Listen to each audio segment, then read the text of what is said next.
सैकड़ों सालों की गुलामी से हमें बाहर निकालने वाले हिंदुओं के तारणहार छत्रपति शिवाजी महाराज का अब दुखद निधन हो चुका था। अचानक हुई इस घटना से सभी सदमे में थे। मात्र 50 साल की आयु में महाराज का जाना सबके आत्मविश्वास को चकनाचूर करने वाला था। शंभूराजे पन्हाला किले पर थे। रायगढ़ पर गिने चुने लोग मौजूद थे, जिनमें छत्रपति शिवाजी महाराज के छोटे बेटे और शंभूराजे के छोटे भाई राजाराम महाराज, उनकी माता सोयराबाई, पुतलाबाई, सगुनाबाई, राहुजी, प्रहलाद निराजी, रामचंद्र पंत, बालाजी आऊजी और हिरोजी फर्जंद, ये लोग। महाराज एक अभिषिक्त छत्रपति थे। हिंदू धर्म में एक ऐसी परंपरा है कि जब तक अगले राजा की घोषणा नहीं होती तब तक राजा का अंतिम संस्कार नहीं किया जाता। लेकिन रायगढ़ पर मौजूद राजाराम महाराज मात्र 10 साल के थे और शंभूराजे पन्हाला किले पर थे। शंभूराजे से ये तक छुपाया गया कि उनके पिता का देहांत हो चुका है। इसके कई कारण थे। पहला कारण यह था कि छत्रपति शिवाजी महाराज की अचानक मृत्यु होने पर पूरे हिंदवी स्वराज में हाहाकार मच जाता। सभी शत्रु अचानक से हमला कर सकते थे। दूसरी बात, गृह युद्ध होने की संभावना थी, क्योंकि अष्टप्रधान मंडल में ऐसे कुछ लोग थे जो नहीं चाहते थे कि शंभूराजे अगले उत्तराधिकारी बने। इसलिए महाराज की मृत्यु की खबर रायगढ़ के बाहर जाने देना संभव नहीं था। उस वक्त धर्मशास्त्र में ढूंढा गया कि क्या किया जाए। तब एक उपाय ये मिला कि श्राद्ध विधि के 6 दिन के अंदर अगले राजा का मंचकारोहण किया जाए। इस उपाय से फिलहाल अंतिम संस्कार में कोई रुकावट नहीं आई और हिंदुओं को इस गुलामी से बाहर निकालने वाले भगवान को अंतिम विदाई दी गई। अष्टप्रधान मंडल महाराज के मृत्यु की खबर सुन के अपने अपने कार्य छोड़कर रायगढ़ पर दाखिल हुए। मोरोपंत पेशवे, अनाजी पंत जैसे सभी प्रमुख मंत्री रायगढ़ पर पहुंचे। सुरनीस अनाजी पंत की अध्यक्षता में एक बैठक हुई, जिसमें यह तय हुआ कि राजाराम महाराज, जिनकी उम्र मात्र 10 साल थी, उनका श्राद्ध विधि के 6 दिन बाद यानी अक्षय तृतीया के दिन मंचकारोहण किया जाए। राजाराम महाराज छत्रपति शिवाजी महाराज और सोयराबाई के बेटे थे। शंभूराजे ने सोयराबाई को सौतेली मां होने के बाद भी अपनी खुद की माता माना और हमेशा एक संस्कारी बेटे की तरह रहे। उसी प्रकार सोयराबाई ने भी सईबाई के निधन के बाद शंभूराजे को अपने बेटे के समान माना। लेकिन राजाराम महाराज के जन्म के बाद सोयराबाई के वर्तन में बदलाव हुआ। आखिर खुद की कोख से जन्मे राजाराम महाराज ही अगले उत्तराधिकारी बने, इस विचार से सोयराबाई के मन में शंभूराजे के विरुद्ध विचार उठने लगे। उसी आग में घी डालने का काम किया अनाजी पंत जैसे कुछ मंत्रियों ने। अगर हम इतिहास में झांक कर देखें तो अनाजी पंत सच में एक कुशल मंत्री और योद्धा थे। छत्रपति शिवाजी महाराज के समय में उन्होंने बहुत सी मुहिमों में महत्वपूर्ण भूमिका निभाई थी, लेकिन उनके मन में शंभूराजे के प्रति ज्यादा प्रेम नहीं था। इसका एक प्रमुख कारण बताया जाता है कि कवि कलश को शंभूराजे का ज्यादा महत्व देना।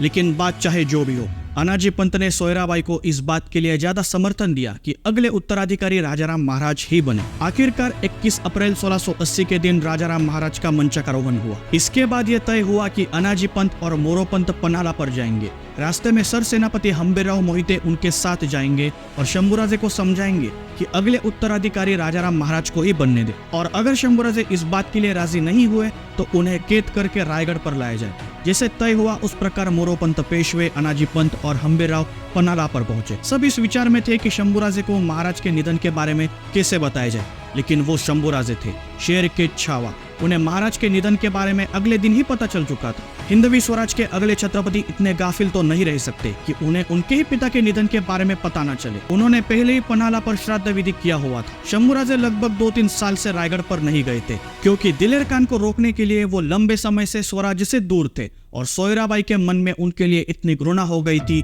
कि वो अपने सौतेले बेटे को रायगढ़ पर देखना भी नहीं चाहती थी। पन्हाला पर सभी प्रमुख मंत्री पहुंचते ही हम्बीरराव मोहिते ने ऐसा किया जो किसी ने भी नहीं सोचा था।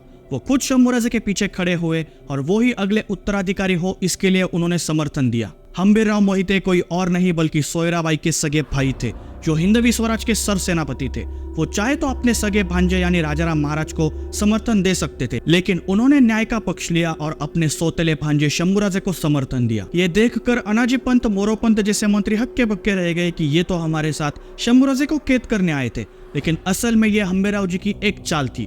वो चाहते थे कि खुद शंभूराजे इन गद्दार मंत्रियों को कैद करे, जो हिंदवी स्वराज के बारे में सोचने की बजाय खुद के स्वार्थ के बारे में सोच रहे थे और असली उत्तराधिकारी को ही कैद करने चले थे। शंभूराजे ने इन मंत्रियों को कैद किया। हिंदवी स्वराज में ये बात आग की तरफ फैल गई थी कि सोयराबाई की वजह से शंभूराजे को अपने ही पिता शिवाजी राजे का अंतिम दर्शन तक नसीब नहीं हुआ। इस बात से पूरी जनता की सहानुभूति शंभूराजे के साथ थी। मात्र 23 साल के शंभूराजे इतने लोकप्रिय थे क्योंकि उन्होंने एक राजपुत्र होने के बावजूद खुद को हर कदम पर साबित किया था।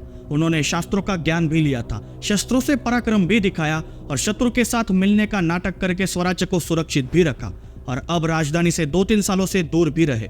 पूरी जनता शंभूराजे को ही अपना अगला उत्तराधिकारी मान रही थी। उन्हें यह विश्वास था कि छत्रपति शिवाजी महाराज के बाद वो ही है जो अपने पिता के समान इस हिंदवी स्वराज का नेतृत्व करने का हौसला रखते हैं। दूसरी ओर पूरे मराठा लश्कर ने भी शंभूराजे को ही समर्थन दिया। शंभूराजे ने पन्हाला से ही ये ऐलान किया कि वो ही अब हिंदवी स्वराज के अगले उत्तराधिकारी होंगे। शंभूराजे पन्हाला से रायगढ़ की ओर निकल पड़े। रायगढ़ पर जाते जाते उन्होंने प्रतापगढ़ पर मां भवानी के मंदिर में जाकर आशीर्वाद लिया। 18 जून 1680 के दिन शंभूराजे रायगढ़ पर पहुंचे।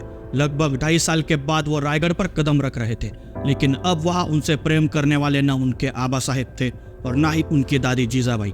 अपने मन को कठोर करके शंभूराजे रायगढ़ को निहार रहे थे। वो सोयराबाई, पुतलाबाई, सगुनाबाई इन सब के कक्ष में गए और उन्हें सांत्वना दी।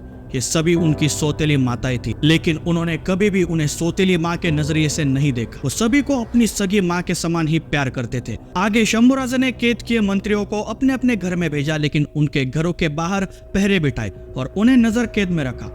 हिंदवी स्वराज में एक बड़ा गृह युद्ध होते होते बचा था। कुछ दिन बीते और उन्होंने सभी मंत्रियों को नजर कैद से मुक्त कर दिया। शंभूराजे चाहते थे कि सभी हिंदवी स्वराज के हित के लिए मिलकर काम करें। अक्टूबर आते आते शंभूराजे ने फिर से अष्टप्रधान मंडल की स्थापना की और लगभग सभी पुराने मंत्रियों को ही आगे कायम रखा। सिर्फ मोरोपंत पेशवे की मृत्यु होने की वजह से उनके बेटे नीलोपंत को पेशवा पद दिया गया। अब जनवरी 1681 में शंभूराजे का राज्याभिषेक तय हुआ और आखिरकार 16 जनवरी 1681 के दिन शंभूराजे ने छत्रपति पद धारण किया और वो कहलाए छत्रपती संभाजी महाराज। आबासाहेबांचे संकल्पित ते करणे आम्हास अगत्य, यानी हमारे आबा साहेब का जो सपना था वो पूर्ण करना हमारा कर्तव्य है। इसी प्रतिज्ञा लेकर छत्रपति संभाजी महाराज हिंदवी स्वराज्य के सिंहासन पर विराजमान हुए। जहां औरंगजेब छत्रपति शिवाजी महाराज के मृत्यु की खुशियां मना रहा था, वही सह्याद्री की पहाड़ियों में शेर का छावा अखंड हिंदवी स्वराज के विस्तार के लिए दहाड़ रहा था। औरंगजेब को लगा कि अब हिंदवी स्वराज्य आसानी से उसके हाथों में आ जाएगा,